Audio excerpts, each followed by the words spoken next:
This is the Hidden Killers podcast with Tony Brueski. Featuring author, psychologist, and daily contributor, Shavaun Scott. January 18th, 3 things are going to be decided in the case against Richard Allen, the man accused of being the Delphi murderer. Number 1, will that trial take place within 70 days?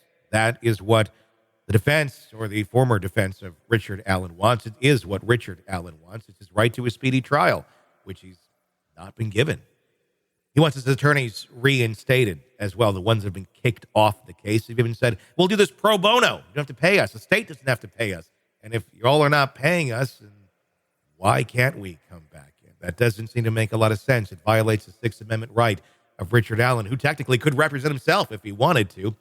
And should that Judge Gull, who has been on the bench in this case for quite some time, and we've clearly seen her opinion on this case and Richard Allen be demonstrated time and time again as being rather impartial. At least that's what the optics sure present themselves to be. Should she be removed? Should she recuse herself from this case so we can get kind of a fresh start and hopefully find justice for those 2 little girls? Because at the end of the day, that's the goal.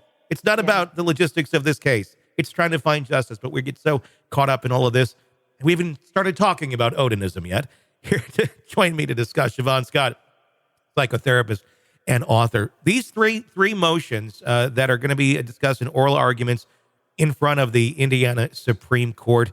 How do you see this playing out, and what sort of effects do you think it could have on this going forward?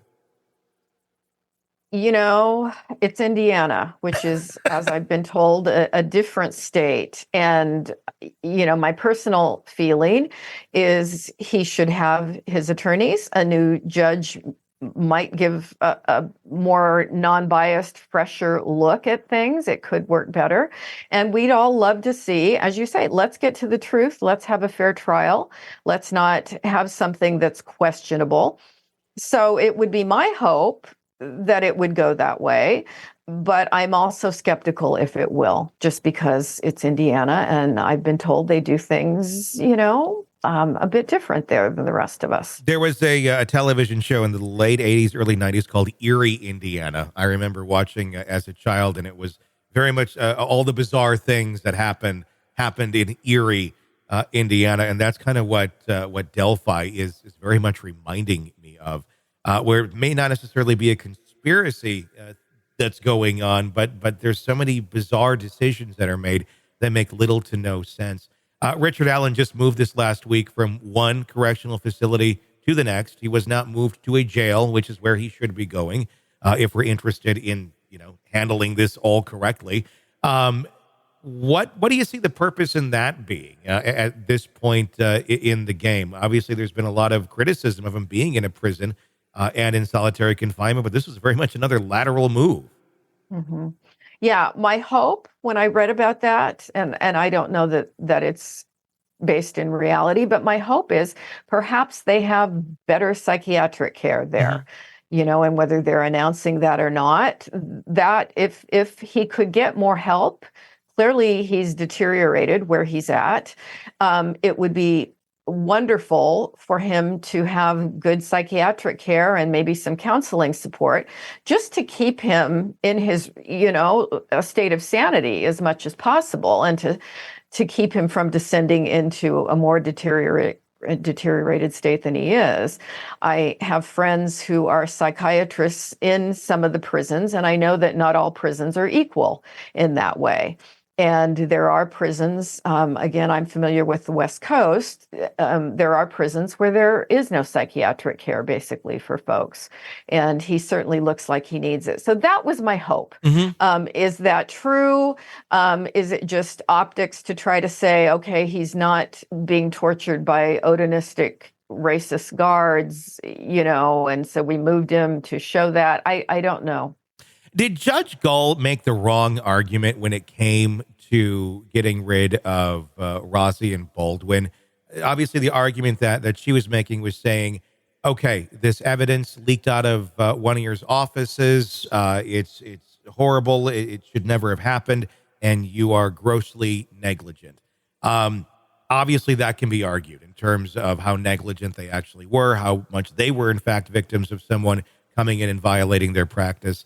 Should an argument have been made more to the effect, if you're going to argue not adequate representation, couldn't she have gone down the road of Odinism there and said, look, you probably don't want these guys representing you, because look at what they're saying. Look how extreme all of these Odinistic arguments are. I mean, it borders on crazy. But the thing is, a lot of the arguments that they're brought in with the Odinism things came from PCAs. They came from the actual police and came from those documents. It was then kind of crafted into that sort of a theory, because these guys aren't representing you adequately because someone stole things from their office. Doesn't seem to stand up all that well. Would it have been a better argument going the other direction? Well, I think a case could be made for that. Were there reasons that, perhaps protocol that you can't really complain as a judge about that kind of argument? But I would certainly think that could have been another brick in the wall for why she was displeased with them. Yeah, I could see that being there.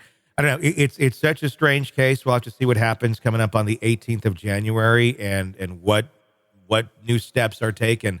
I know a lot of attorneys saying that this will probably go absolutely nowhere.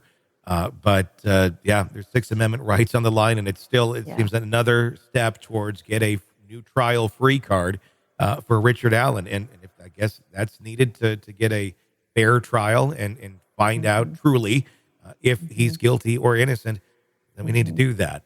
But it just seems like very unnecessary. We don't need all these roadblocks in the way. Right. Yeah, we really want to get to the trial so we can see all the evidence, and we want to feel like we can trust the process. Sick of the ads? We are too. Start listening with no commercials now and get access to all of our episodes in advance of everyone else. Become a True Crime Today Premium Plus subscriber on Apple Podcasts. Search True Crime Today Premium Plus on Apple Podcasts or go to our podcast page and sign up now. True Crime Today Premium Plus. Sign up now.